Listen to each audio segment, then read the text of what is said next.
TorahCafe.com.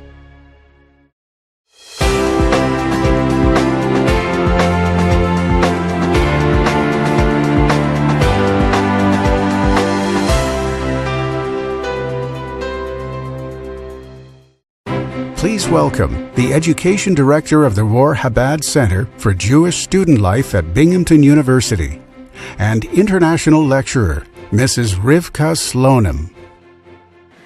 I want to open with a story from the Talmud I'm guessing you didn't hear in Hebrew school. One night, Rav Kahana finds himself under the bed of Rav and Mrs. Rav. And during, well, you could call it a intimate interlude, he forgets that he's not supposed to be there. And he exclaims at the ardor and the enthusiasm of his rabbi, who's not exactly a newlywed. His rabbi hears him and he chastises him. What might you be doing in this particular location, at this precise junction in human history? I made that up. The Talmud just says, his teacher berated him. This is not proper. Rav Kahana replies, you are my Rebbe.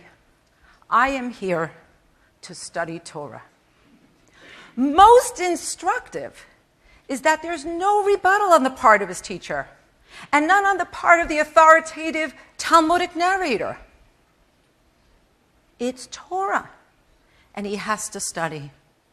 So I've chosen, I submit, an unconventional topic for a venue such as this. But I'm quite passionate about this aspect of Torah. I think you deserve to know it. And I want to save you the difficulty of climbing under the bed of your rabbi in Rebbitzin. So I figured this is a good time. The do's and don'ts, the ins and outs of Jewish intimacy, so precious, so profound, and so little known. So little known. So in the few minutes I have, let's talk about it. At the very heart and soul of intimacy through the Jewish lens, in fact of Judaism entire, is mikvah. Mikvah, the concept, ritual purity and renewal. Mikvah, the institution, well, those would be the natural bodies of this earth. The oceans, the seas, the springs and the lakes that cover 70% of this planet. And the domesticated mikvah that looks very much like a miniature swimming pool, but don't be fooled. It's built to specific regulations to make it a kosher mikvah. And then there's mikvah, the mitzvah. And the mitzvah of mikvah is at the beginning of all. It's the crescendo of entry into the Jewish faith. If you're going to convert to the Jewish faith, male, female, it's through the agency of the mikvah. 3 of our speakers, at least, spoke about food. Food is always the beginning.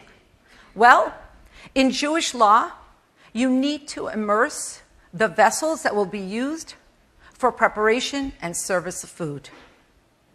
Immersion in the mikvah is the integral part of preparing the Jewish soul for entry into higher life. It's really the heart of the tahara, of the purification process of a Jew for their final repose. Mikvah, it's the beginning of sanctity, to step onto Temple Mount, to enter the holy temple in temple times. You had to be in a state of ritual purity. You had to immerse in the mikvah. Most importantly, mikvah at the heart of intimacy, the portal into our future, the beginning of progeny. Very, very quickly, the Bible prohibits physical intimacy between a woman and her husband during the time of her menses, until after which time she's immersed in the mikvah. She immerses in the mikvah 7 days after the time she's established that her menstruation has finished. It's not hyperbole when I talk about mikvah as the entry into our future. How many of you have thought about mikveh as the beginning of everything? Good. I'm bolstered by that single hand in the audience. How many of you have thought about mikveh as coming before time, before space, before parameters, before delineation, before a physical world? The Bible gives us a description of what it looked like. The world was in a state of void, chaos. It was desolate. And the Spirit of God hovered or fluttered above the waters. That's all there was. One huge mikveh, out of which all else emerged. Now, by raise of hands, how many of you have been atop Masada? This is much better than the one person who thought mikveh was at the beginning of all. So I'm hoping that all of you have seen the ruins of the ancient mikveh atop Masada. How many? It's a marvel. Everybody oohs and ahs. It's awesome. And it's so similar to the mikveh you will visit today, really, in its construction.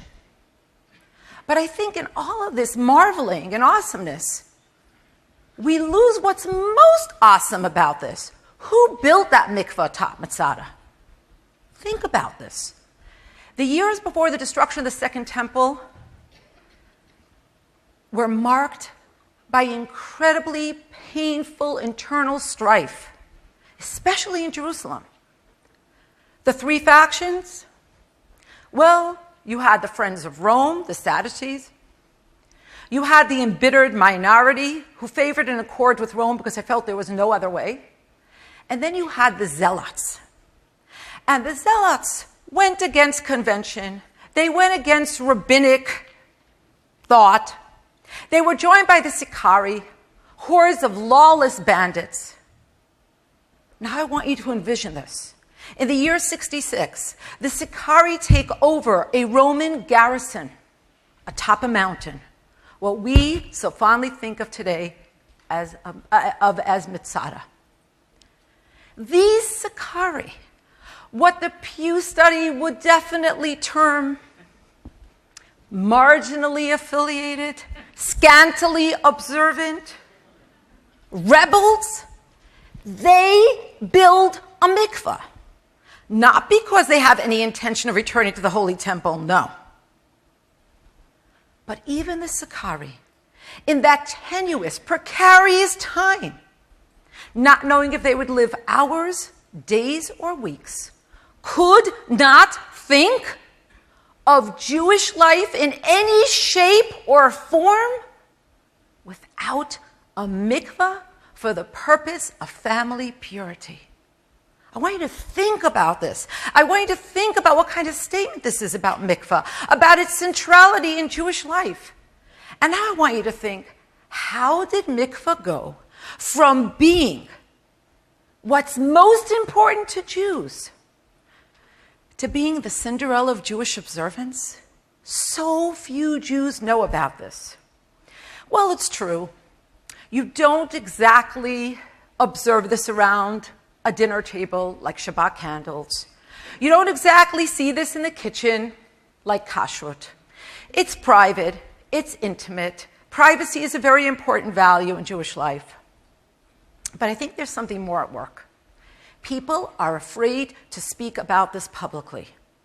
They think to themselves, and I admit that in a younger incarnation of the self that stands before you tonight, I too thought to myself, who's going to listen? Who is going to entertain the notion of celibacy for 12 to 14 days a month, really? It's hard. It is hard. I always tell my students, if it becomes remotely easy, don't walk. Run to the therapist. It's not supposed to be easy. But here's what I want to tell you. I think people are ready. I think this is what we crave. Consider, we live in a very interesting time. For the first time in human history, we're not getting married for physical safety. We're not getting married because that's the way in which you can have children. We're not getting married for economic stability. We're not. There are easier, neater ways to get all the things you need. We're choosing marriage as a lifestyle because we want not only pleasure, we want connection. We want not only excitement, we want permanence. You know what we want? We want the combination of comfortable slippers and the titillation of brand new stilettos. Ladies, you know what I'm talking about, right? We want permanence and we want edge. I would like to propose that's exactly what God has already given us in Mikvah. So don't be shy. Talk to your friends about this. If you'd like to know more about this, find me. I'll be happy to talk to you about this. Go online. Read something on the subject. You owe this to yourself. Attach yourself to something higher.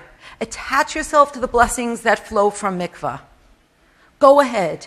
Take the plunge. But for heaven's sake, don't go under anybody's bed. Thank you.